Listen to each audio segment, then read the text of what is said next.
Como é que é, família? Daqui fala o J Privado. Atenção, eu, J Privado. Adalberto Costa Júnior, futuro presidente de Angola, irá responder o presidente atual, gatuno, safado e sem vergonha, amanhã. Angola, vigilância digital e necropolítica, por Domingo da Cruz. Tudo isso e muito mais você acompanha aqui agora no canal MS TV. A TV que chega até você, a TV que não bajola você, maniga. Yo! Amanhã o nosso futuro presidente irá responder. Esse presidente sem vergonha, vagabundo que só sabe mentir o povo angolano. Mas J Privado, olha o respeito, esse presidente. Esse te respeita. O presidente que você está a falar para ele respeitar, te respeita. Então não respeita. É que é covarde, é vagabundo, safado, sem vergonha. É isso que João Lourenço é. Tá entendendo? É doido de pessoa quando eu falo isso. Mas é a realidade.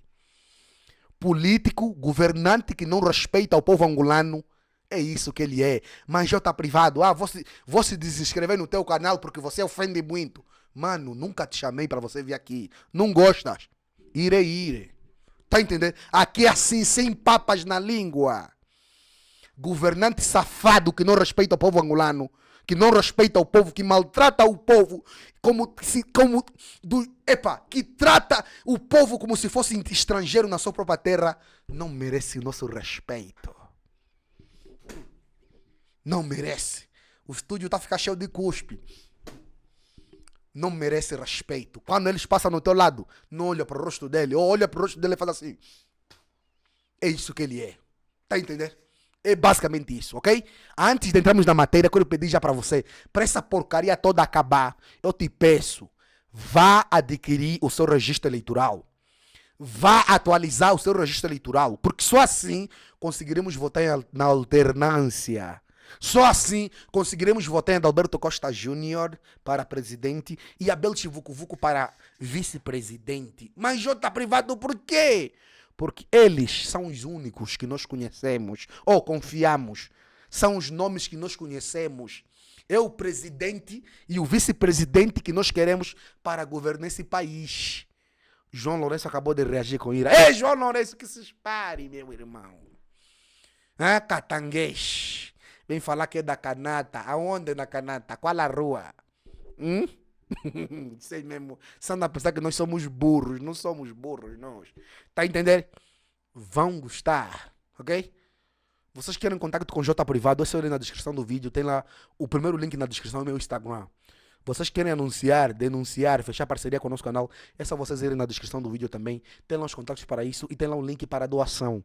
Então, sem mais blá, sem mais delongas, vamos aqui para a notícia. Olha, Adalberto Costa Júnior, futuro presidente de Angola, irá responder o atual presidente safado, sem vergonha, de nome João Lourenço, amanhã. Tá entendendo? O presidente da UNITA, de nome Adalberto Costa Júnior, dirige-se esta quinta-feira, às 10 horas, no pavilhão multiuso do Complexo Sovismo, em Viana, uma mensagem à nação. Indica uma nota do secretário de Comunicação e Marketing do Partido do Galo Negro, enviada, né, ao Correio da Quianda. A nota informa que o evento enquadra-se no quadro de cobertura do ano político de 2022. E, de seguida, no mesmo quadro, membros da direção do partido vão realizar visitas nos bairros de Luanda, no dia 8 de janeiro, para incentivar os cidadãos a atualizarem o seu registro eleitoral e a tomarem as vacinas da Covid-19. Tá entendendo? O tia evite o vembuluto do João Lourenço. Tô a ver aqui pessoal falar, estão a querer copiar o MPLA, mano, não precisa. O Adalberto não precisa, não precisa. Não vale a pena, não precisa, filho. Não precisa. Para quê? Quem João Lourenço na fila dos cães, meu irmão? E face a isso, né? O Domingos da Cruz escreveu ao Observador dizendo que vigilância digital e necropolítica, né? A vigilância é uma prática comum dos estados atores não estatais, tendo ganho várias formas à medida de progredia a ciência e tecnologia. No final do século XX, o princípio do terceiro milênio, a vigilância digital tornou-se comum entre os serviços secretos nacionais. Fonte Observador e o site que estamos aqui, o site Clube Capa. Vamos lá ver aqui a matéria completa. Ok, let's get it? De uma forma geral, é consensual que, em Angola, Os serviços secretos operam tendo como pano de fundo a manutenção do poder de um grupo, contra toda a sociedade. Para compreender esta lógica de atuação, é necessário compreender a cultura política desta sociedade. De acordo com as análises mais recentes, Angola é um regime autoritário, mas, como em quase todos os contextos onde há opressão, existem focos de resistência. Esta insurgência surge de uma parte da sociedade que não aceita a opressão de forma dócil, e é composta por democratas, aprendizes de democracia ou cidadãos abertos e desejosos de construir uma sociedade onde a liberdade geral venha a ser realidade.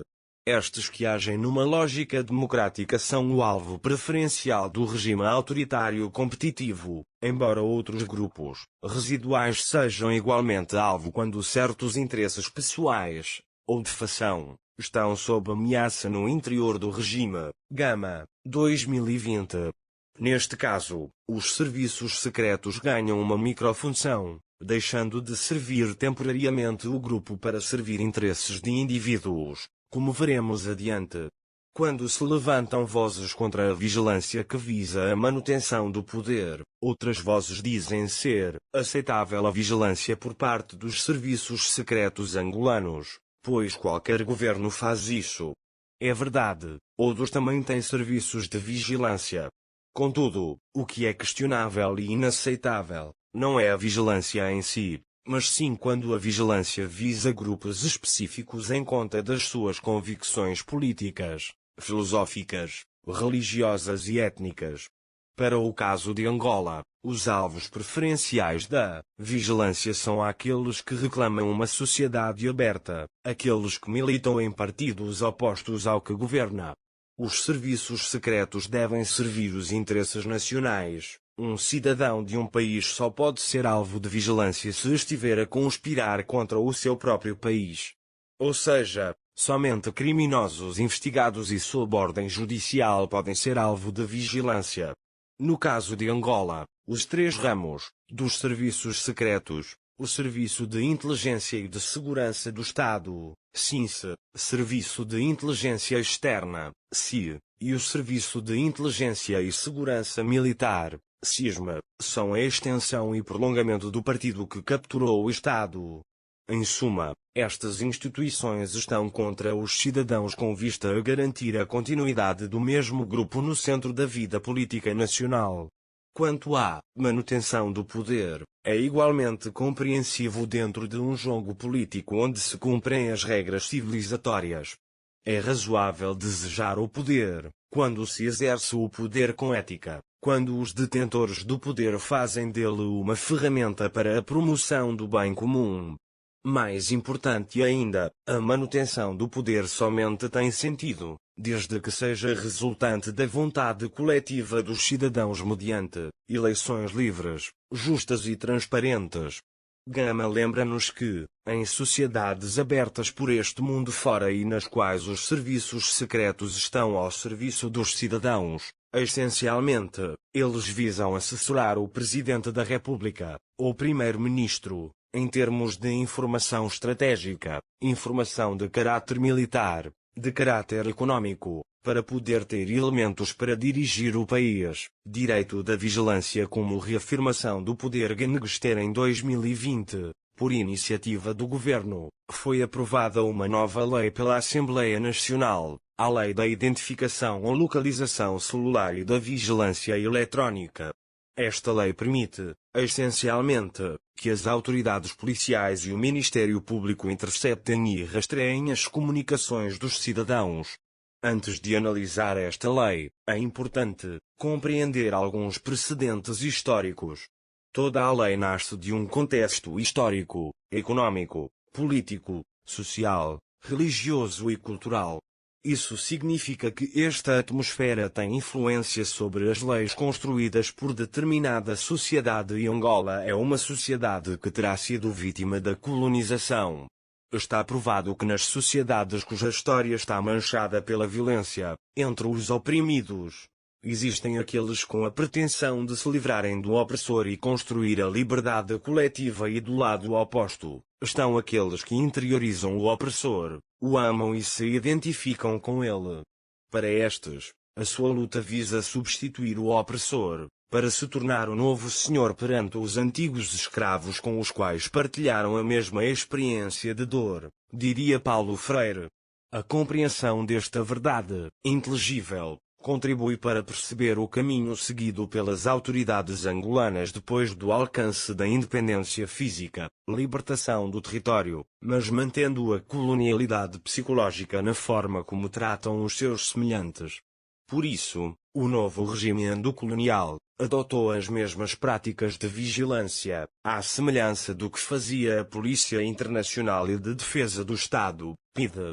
Na reprodução da mesma lógica colonial, os novos senhores assoberbados com a captura do Estado, criaram a Direção de Informação e Segurança de Angola, DISA, 1975 a 1981, cujo modus operandi se assemelhou ao dos mestres coloniais: vigiar e punir, perseguir, assediar e assassinar os divergentes.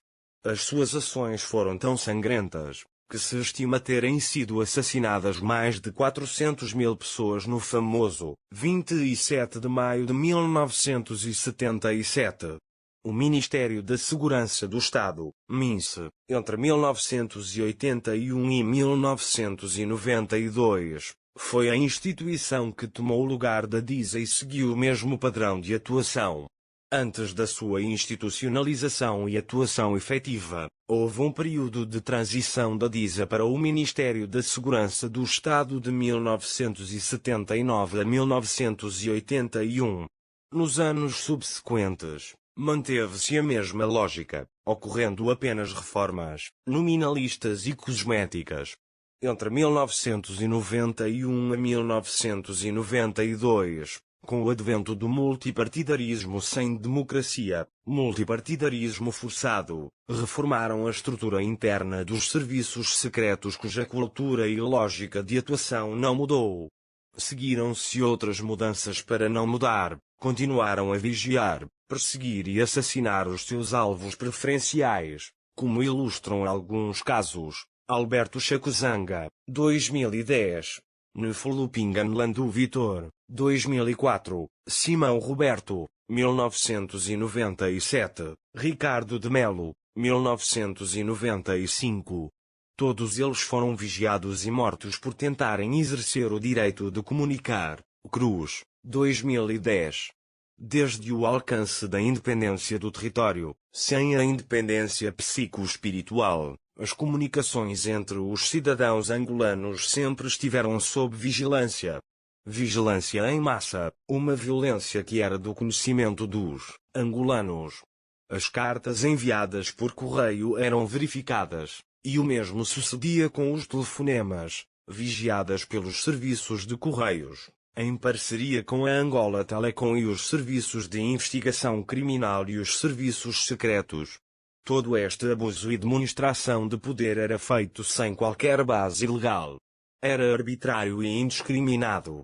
Impõe-se a questão: se sempre vigiaram e puniram, sem base legal e durante décadas, quais são as razões por detrás de tentarem criar leis que justifiquem a cultura do medo e a necropolítica?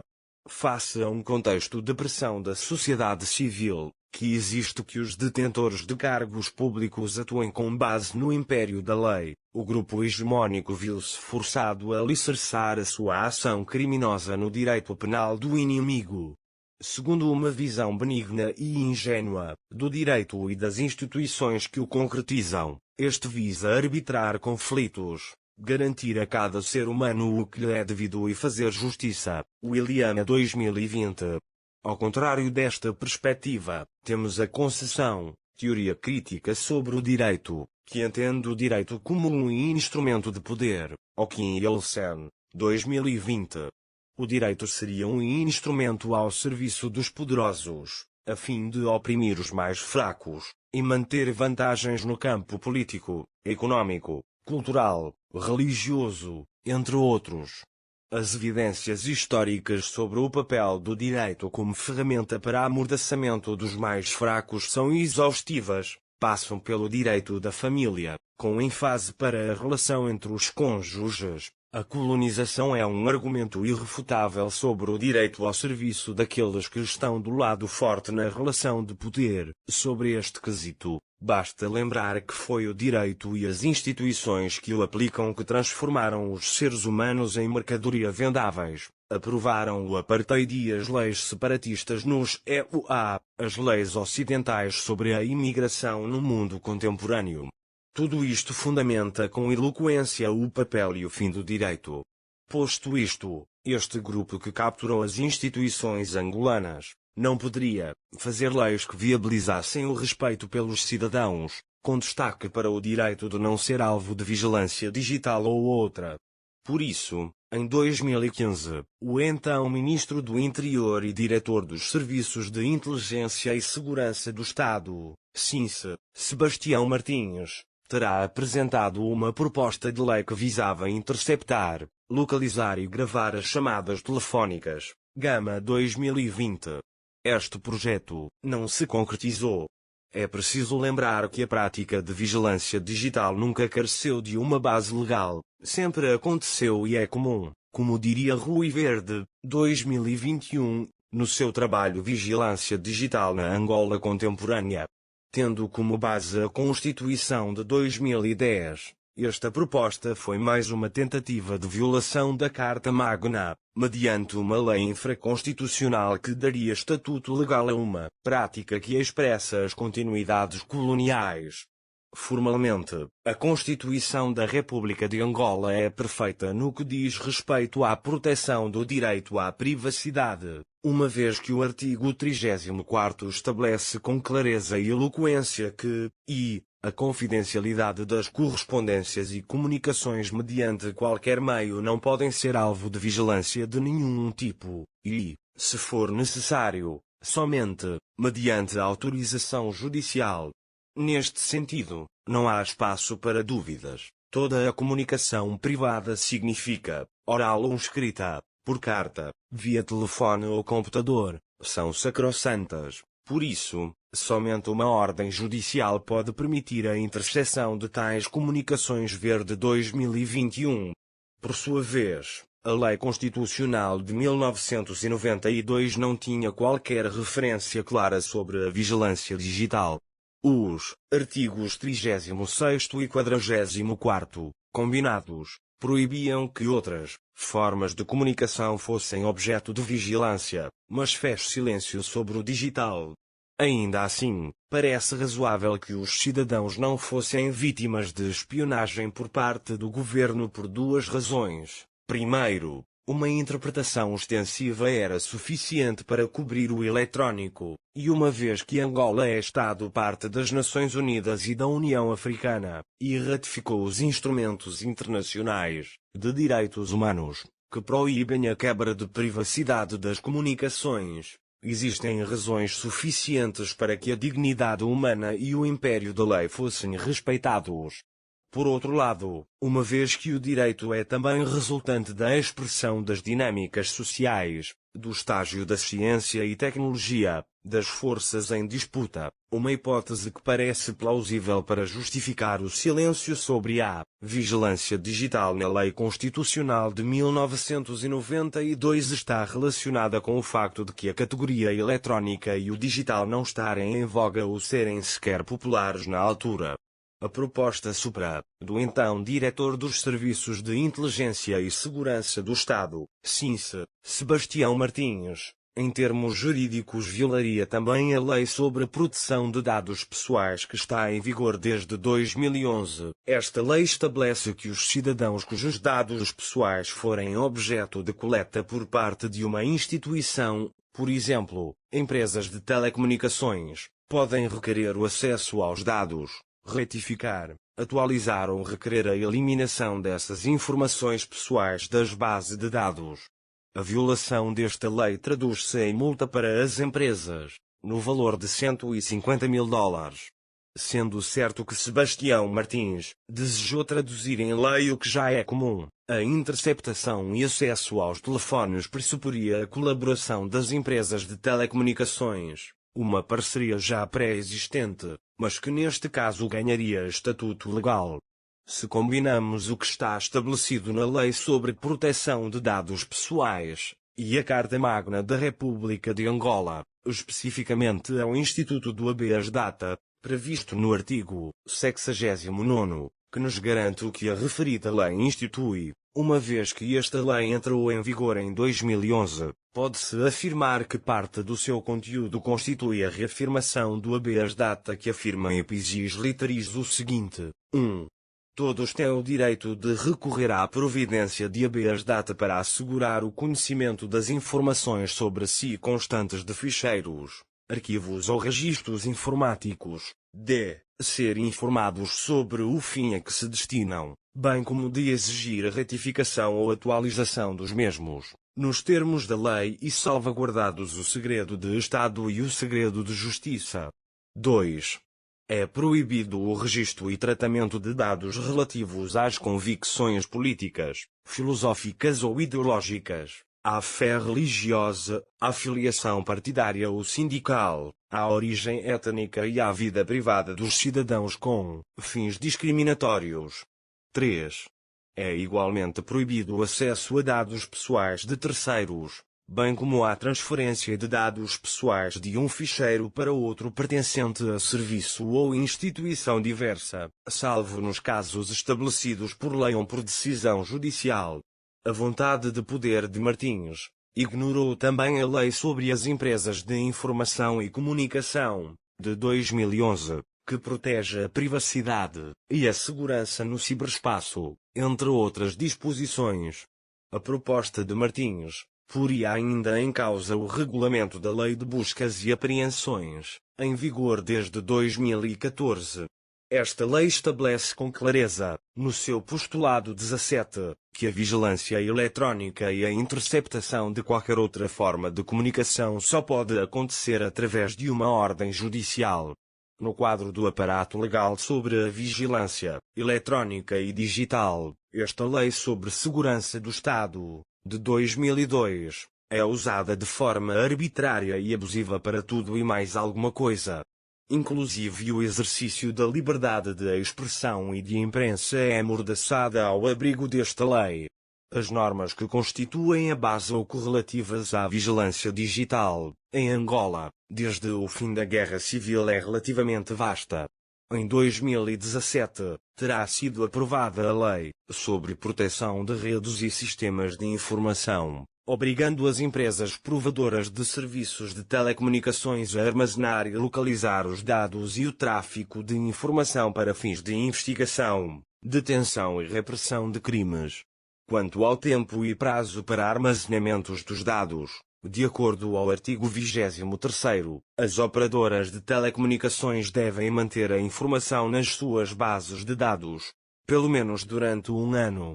Por sua vez, o artigo 22º obriga as operadoras a permitirem que o Procurador-Geral e outros magistrados abaixo na hierarquia tenham acesso aos dados que constituem evidência em caso de existir uma investigação em curso. Por sua vez, o postulado 37 estabelece que os serviços secretos só podem ter acesso a estes dados, ou interceptar as comunicações, mediante a autorização do magistrado. É preciso lembrar que todo este aparato legal que freia e inviabiliza a vigilância está morto, de nada vale. O que tem prevalecido é a vontade daqueles que têm o poder político, econômico e militar. Por outro lado, a Lei Orgânica da Procuradoria-Geral da República e do Ministério Público estabelece que a Procuradoria-Geral da República é relativamente subordinada ao Presidente da República. Artigo 2. Alínea L e M. Esta norma é chave para manter esta instituição e os seus operadores em aplicadores, concretizadores da vontade do poder político, tal como a prática demonstra sem razões para dúvidas. Em adição, ainda em 2017, foi aprovada a Lei sobre as Comunicações Eletrónicas. Para aferir Dom Raus, esta lei habilita o governo o controlo total do setor das comunicações através da infraestrutura tecnológica. Aliás, a lei permite que o presidente tenha tutela sobre o setor. Esta facilidade com que o chefe do Poder Executivo pode intervir sobre o campo das tecnologias de informação, facilita a violação dos direitos dos usuários e torna-nos presa fáceis para a vigilância digital conforme a vontade da Presidência da República. O direito como perigo em 2020, foi aprovada a Lei da Identificação ou Localização Celular e da Vigilância Eletrónica, 2220 de 23 de abril. O escopo não podia ser mais claro que a sua denominação, visa interceptar e fazer vigilância digital através das mais recentes tecnologias na área das comunicações. Esta vigilância, segundo a mesma lei, artigo 1º, pode ser levada a cabo em ambientes privados e públicos. Sobre as comunicações e meios que devem ser objeto de vigilância, a lei permite literalmente tudo. Art. 12º. Embora artigo 5º estabeleça alguns limites, as pessoas que não estejam sob investigação criminal não podem ser alvo de vigilância, os advogados envolvidos em processo também não podem ser objeto de investigação, a vigilância não pode ser feita com motivações políticas, ideologias, religiosas, social ou étnica. Em adição, o artigo 23º da mesma lei, estabelece que a interceptação de telefones e comunicações telemáticas requerem autorização judicial. A Lei da Identificação ou Localização Celular e da Vigilância Eletrónica constitui o ponto mais alto da concretização legal do Big Brother. O que antes era feito no vazio jurídico, agora ganha estatuto de lei que facilita o mais importante para o grupo hegemónico, manter o poder sem projeto político. Garantir o poder pelo poder, usando as tecnologias de vigilância digital para amplificar o medo, enquanto instrumento perfeito de paralisação do povo. Felizmente, é também certo que, onde existe opressão nasce sempre a resistência, mesmo que em pequena escala. Neste sentido, a sociedade civil reagiu negativamente à proposta de lei e, mais tarde, à aprovação que a transformou em lei. Na esfera pública ficou clara a ideia de que esta lei representa um perigo para os direitos civis e políticos, com ênfase para o direito à privacidade e à segurança. É neste quadro que a Ordem dos Advogados de Angola terá requerido que o Tribunal Constitucional se pronunciasse sobre a inconstitucionalidade de alguns artigos da lei em análise. Em resposta, a 15 de dezembro de 2020 a Corte declarou inconstitucionais os artigos 6º, N.3, 8º, N.3 e os artigos 19º, 20º, 21º. Acórdão N. 658/2020. Esta decisão significa que, essencialmente, a presente lei põe em causa o artigo 34º da Constituição da República de Angola de 2010, que garante a inviolabilidade e sacrosantidade das comunicações a todos os níveis, formas e meios. Como é comum em regimes autoritários, nada aconteceu. O acórdão foi completamente ignorado. A Assembleia Nacional que, em Angola, é essencialmente um instrumento do partido hegemónico, manteve silêncio, e, por conseguinte, a lei opera tal como a conceberam para os interesses do grupo opressor. Sem mudanças na lei, sem pressão da sociedade civil, sem intervenção dos partidos nominais da oposição. A tirania segue o seu curso. Esta é uma expressão adicional da ausência de fiscalização dos poderes. Por isso, este equilíbrio necessário está adiado para quando Angola alcançar a democracia. Segundo o Verde, 2011, esta lei abre portas a muitas arbitrariedades porque ela tem uma linguagem imprecisa, vaga, ambígua e conceitos abstractos. Para que se possa compreender a gravidade desta lei, basta referir que ela permite que uma vasta rede de entidades e instituições levem a cabo ou autorizem a vigilância digital, polícias, procuradoras, juízes. Não é nada que nunca terão feito, mas agora tem a base legal e a porta escancarada para proteger a todos os níveis do Estado capturado. Para complementar e encerrar o quadro legal, o novo Código Penal e o Código do Processo Penal comportam normas relativas à vigilância. Essencialmente, o Código Penal pune, mediante prisão, aqueles que fazem vigilância digital e ilegal, art. Do 130º, abrir uma carta destinada a outrem também é punível com prisão, art. Do 131º, filmar ou fotografar alguém em público, mesmo que esteja num evento, requer a autorização desta, sob pena de ser responsabilizado criminalmente, art. Do 136º. Esta norma é problemática porque põe em causa a liberdade de expressão nas mais diversas formas e é uma ameaça tangível à liberdade de imprensa. Por sua vez, o Código do Processo Penal, nos artigos do 141º e do 142º, refere que a vigilância digital só será permitida em sede de investigação criminal, mas com autorização judicial. A Carta também é submetida à mesma regra e critério. Compulsado o quadro legislativo, é evidente que a Carta Magna da República de Angola, art. 34, protege os cidadãos contra a vigilância digital, mas as demais leis, ou violam a Constituição, ou se mantêm dentro dos limites constitucionais, ou carregam contradições e ambiguidades. Em síntese, vai prevalecer o que sempre aconteceu, a vontade política arbitrária, a violação da Constituição e dos direitos dos cidadãos. E não haverá a punição dos criminosos. Necropolítica e alvos recentes de vigilância digital. Segundo o filósofo camerunês Achille Mbembe, em muitas sociedades, os grupos que detêm o poder e controle sobre o Estado, transformaram a morte no único projeto.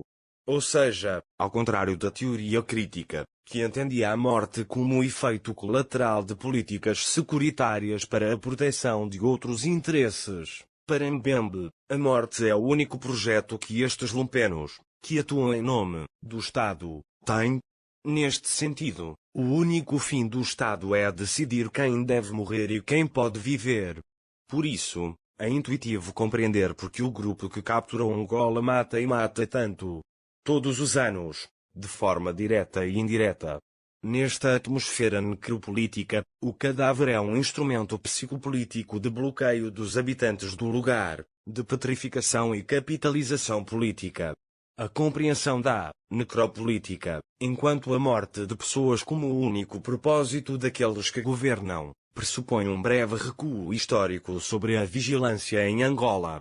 Durante a guerra que opôs a UNITA e o MPLA, o governo angolano usou bastante a vigilância eletrónica. A UNITA também fez uso deste recurso. Miranda 2021. É perfeitamente compreensível a aplicação e uso da vigilância no quadro de uma estratégia geral de guerra. Relatos, que carecem de evidência, dizem que a localização exata da zona onde Jonas Savimbi estava, meses e dias antes da sua morte, foi possível mediante o uso de tecnologias de localização e interceptação de comunicações. Fim da guerra, os serviços secretos jamais abandonaram a lógica militar de atuação. Tal como o colono tinha todos os nativos como inimigos, o regime transformou o povo angolano em alvo dos serviços secretos, e por isso, vítimas de vigilância em massa, seja ela artesanal ou sofisticada, conforme a disponibilidade de meios técnicos e recursos humanos para garantirem a omnipresença fantasmagórica ou real, cuja implicação é o medo generalizado na sociedade. É neste quadro que se pode compreender que um cidadão numa atividade normal, como foi o caso de uma manifestação a 11 de novembro de 2020, foi assassinado com um tiro na cabeça. Relatos indicam que tinha posições críticas na universidade e noutros espaços onde frequentava. Por isso, à semelhança de muitos angolanos, estava também sob vigilância das milícias digitais informais, criadas pelo partido hegemônico com a orientação e assistência técnica dos serviços secretos. O cidadão em causa foi o Inocêncio de Matos, cuja luta por direitos humanos pagou com a vida. Os integrantes do caso 15+2 também terão sido vítimas de vigilância digital. O regime fez questão de exibir as evidências em tribunal e nos canais de TV e rádios sob seu controle zero. As discussões do grupo eram gravadas através de esferográfica câmara, por 2 agentes dos serviços secretos, com destaque para Vladimiro. Enquanto viajava para a Namíbia, a localização e captura de Domingos da Cruz terá sido através de tecnologia que é capaz de localizar e interceptar telemóveis. Informações prestadas por agentes descontentes dentro do regime dão conta que a Esperança Gonga, esposa de Domingos da Cruz, foi alvo de vigilância digital, antes, durante e depois do processo. Outros parentes próximos dos presos políticos do caso 15+2 estiveram, também, na mira dos serviços secretos. Uma lista nominal de um governo de salvação nacional foi postada no Facebook, em gesto de brincadeira. Os integrantes dessa lista foram arrolados no mesmo processo judicial, na condição de declarantes, entre os quais o padre Jacinto Pio Acuçanga. O jornalista Rafael Marques terá sido alvo de vigilância durante muito tempo. Por um lado, era vigiado por agentes oficiais dos serviços secretos, mas por outro, era vigiado por agentes privados. Cidadãos com posições de poder no governo serviram-se desta posição para lucupletar fundos públicos alocados para a compra de meios tecnológicos e contrataram mercenários para fazer o trabalho. É o caso de Manuel Vicente, então presidente do Conselho de Administração da Sonangol, e, mais tarde, o vice-presidente de Angola, General José Maria, chefe dos Serviços de Inteligência Militar e Ministro de Estado e da Segurança, General Hélder Vieira Dias Cupelipa, que compraram tecnologia a Israel e a usou-a para levar a cabo os seus intentos. Para isso, foi necessário a instalação de uma base de operações no Bairro Azul, na mesma zona onde vive Marques, CF. África, Monitor, 2020, Gunter, 2014, Verde, 2021. Em 2013, o seu computador foi hackeado e o site Mac Angola também terá sido atacado. Fim do consulado do então Presidente da República, José Eduardo dos Santos. A relação de Marques com o regime tornou-se cordial. Talvez por isso, a operação de vigilância conheceu o seu termo. Em maio de 2012, Isaías Caçula e Alves Camelinga tentaram organizar uma manifestação que teria lugar em Luanda. Por esta razão, foram raptados e assassinados por sufocamento com sacos de plástico, tiros na cabeça e peito, por agentes dos serviços secretos e da Direção Nacional de Investigação Criminal. Em seguida, lançaram os corpos no Rio Dande para que fossem comidos pelos jacarés. Ambos estavam sob vigilância. Os seus telemóveis eram objeto de geolocalização e as comunicações trocadas estavam sob escuta. DW, 2017. O chefe desta operação foi o general Filomeno Pedro, dos serviços de inteligência militar, ou dos agentes desta operação terão sido Maurício Júnior que, à época dos factos, estava colocado no gabinete técnico do MPLA em Luanda e participou na operação sob comando de Bento Banto, primeiro secretário do partido na capital, à data dos acontecimentos. Este último negou publicamente o seu envolvimento na operação e assassínios. Por outro lado, o agente Benilson, conhecido por Tucaiano, também participou no rapto das vítimas. Antes do rapto teve uma conversa telefónica com ambos. Benilson tinha proteção do então Procurador-Geral da República, João Maria de Sousa. Como afirma Gama, 2019, os envolvimentos de todas estas personagens indicam um sistema articulado de todo o Estado que patrocina atos de terrorismo, de morte e execuções de pessoas. Quis a ironia que as armas que o então presidente José Eduardo dos Santos instalou contra a sociedade angolana se virassem contra a sua família. A análise, tratamento e divulgação de conteúdos de mais de 700 mil documentos. Luanda Liaques, 2019 a 2020, sobre os assuntos econômico-financeiros de Isabel dos Santos, terá sido através de espionagem digital levada a cabo pelos serviços secretos de Angola, disse a própria Isabel, através dos seus advogados. A investigação da Black Club revelou que a nova administração é a fonte dos Luanda Leaks, tendo sido a orquestradora e a executora do acesso ilegal aos servidores da Senhora dos Santos, bem como dos seus associados e prestadores de serviços, incluindo escritórios de advocacia encarregados a favor dele, a Observador e a Lusa, 2021. Esta versão foi desmentida pelo governo e a que prevalece é de que os documentos foram disponibilizados por Rui Pinto, aquele denunciante português que já recebe com maricões a Edward Snowden e Julian Assange. A defesa de Isabel insiste que Rui Pinto recebeu os documentos de uma fonte, dos serviços de inteligência externa. No acto de entrega esteve presente o ministro das Relações Exteriores, Manuel Augusto. Numa extensa análise, com o título "Os serviços secretos foram usados para fins pessoais, para perseguição", o jornalista José Gama descreve como em determinadas circunstâncias o alvo de espionagem muda temporariamente. Embora o alvo preferencial seja o povo, como um todo, enquanto inimigo imaginário e atomizado, dentro do qual existem alvos singulares, imediatos e seguidos de forma sistemática e permanente, membros relevantes da sociedade civil, académicos e jornalistas credíveis, e políticos da oposição, não obsta guerras internas que despoletam a aplicação e uso dos aparelhos de espionagem entre os membros do grupo opressor.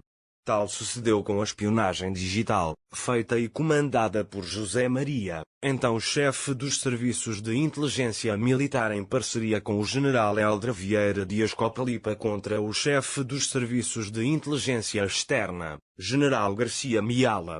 Gama reafirma o seu argumento baseado em factos, dizendo que verificou-se também, em 2006, a forma como os próprios serviços foram usados para retalhar os próprios serviços, no caso concreto o general José Maria, o general Copelipa, acabaram por usurpar os serviços das mãos do chefe do executivo para acabar com outra ala de um outro aparelho de segurança, neste caso concreto aquela que foi a antiga direção dos serviços de inteligência externa, que deu lugar depois àquele processo que levou à detenção dos antigos responsáveis, que foram acusados inicialmente de planearem um golpe de Estado contra o presidente. Um breve recuo no tempo e encontramos outra prática semelhança. Miala terá usado a espionagem digital para desmantelar o então secretário do Conselho de Ministros, Toninho Van Dunen, que esteve envolvido em atos de corrupção e desvio de créditos da China, no início desta relação credor-beneficiário. Outros ministros e colaboradores próximos de José Eduardo dos Santos também foram alvo de espionagem. Algumas vezes com a intenção de combater e prevenir crimes, mas também como meio de consolidação do poder pessoal. Carlos, 2017, Verde, 2021. Esta prática generalizada e arbitrária terá sido feita entre os membros da gangue, e fora, contra a sociedade. Este relatório foi financiado pelo Media Policy and Democracy Project, MPDP. O MPDP é um projeto conjunto da Universidade de Joanesburgo, Departamento de Comunicação e Media e da Universidade da África. E a família, o vídeo de hoje foi esse. Se vocês curtiram e sabem o que fazer, se inscrevam no canal, ativem as notificações, partilhem o vídeo, comenta porque isso também é notícia. Para aprender a família neta, a família de Lô continua. Os nossos contactos para parceria, divulgação e denúncia estão na descrição dos nossos vídeos, que essa mulher é muito importante. Até o próximo vídeo. MSTV, a TV que chega de você, a TV que não bajula você, maniga.